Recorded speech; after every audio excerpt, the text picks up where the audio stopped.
Vamos, caray, se me olvidó que le iba a pasar una foto a Alejandro. La foto de William Batista Checo. Porque el caso que nosotros estamos viendo hoy a mí me remonta, y lo refiero siempre, hay que hacer la referencia, porque primero este fue un caso que se quedó en la nebulosa.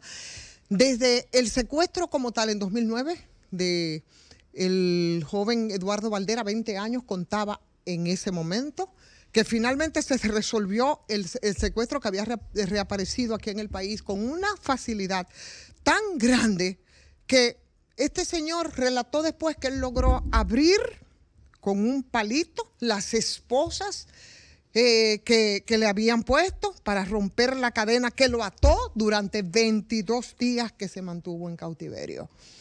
Y el caso se quedó así, en un limbo, el caso Valdera Gómez, que se había escapado de unos secuestradores que lo estaban custodiando. Ustedes recuerdan toda la historia.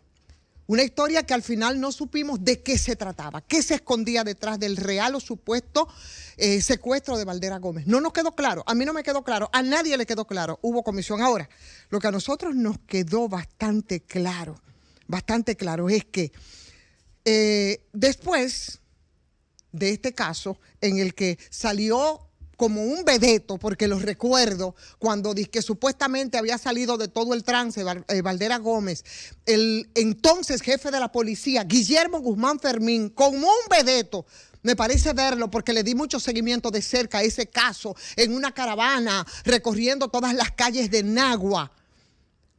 Y, por supuesto, hablando de que el caso se había resuelto y que las personas que estaban involucradas en ese caso, que era el señor William Batista Checo, había sido muerto en un intercambio de disparos, pero además de Batista Checo, estaba involucrada otra persona que hasta este momento no se sabe cuál fue su paradero.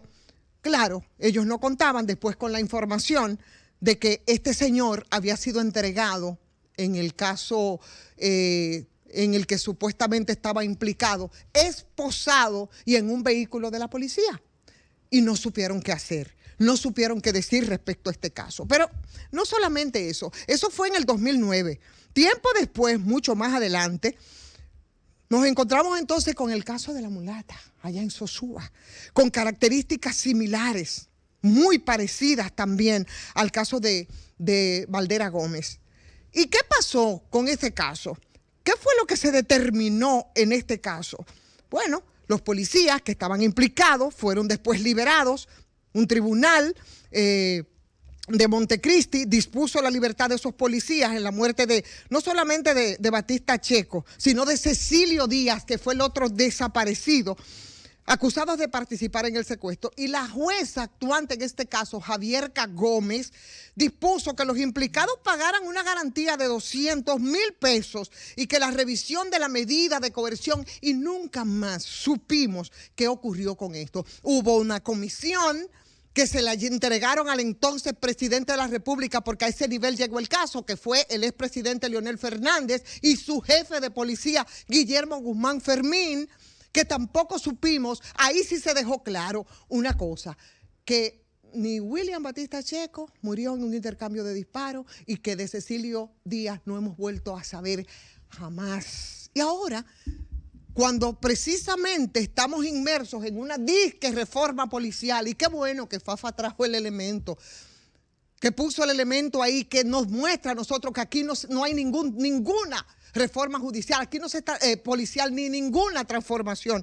Ahora, ¿qué nos encontramos nosotros en este caso? Mucho más allá de si estas personas eran delincuentes o no, de los vínculos que podía tener con el narcotráfico, de que quiénes estarían por encima de él y que si se dio la orden y que si se quería encubrir, mucho más allá de todo esto, lo cierto es que fue un fusilamiento de 3 agentes antidrogas por una patrulla de la policía que vuelve a repetir de manera reiterada esta hazaña. La primera, y hasta ahora la única versión oficial, habla de que los 3 formaban parte de una organización criminal. Perfecto.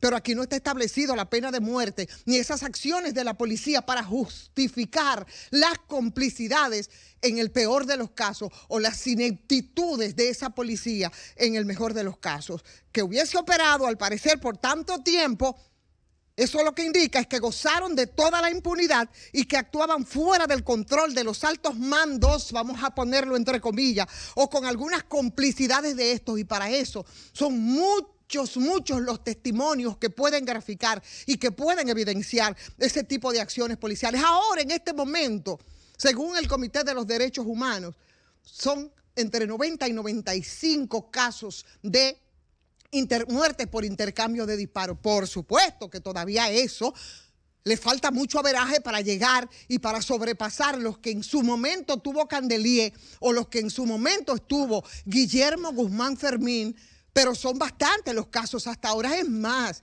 el actual jefe de la policía ya en pocos días, señores, ya sobrepasa ¿cuánto? Más de 15 personas muertas por intercambio de disparos. Y como me van a hablar a mí entonces de que esa policía está embuida en un proceso de transformación, culpables o no. Aquí en este país yo creo que tenemos que seguir preguntándonos cuándo o hasta cuándo vamos a tener que asistir a las ejecuciones extrajudiciales de parte de esa policía, que en la mayoría de los casos lo que necesitan, quieren, es definitivamente borrar las evidencias de las complicidades, porque ahora, ¿qué es lo que pasó aquí?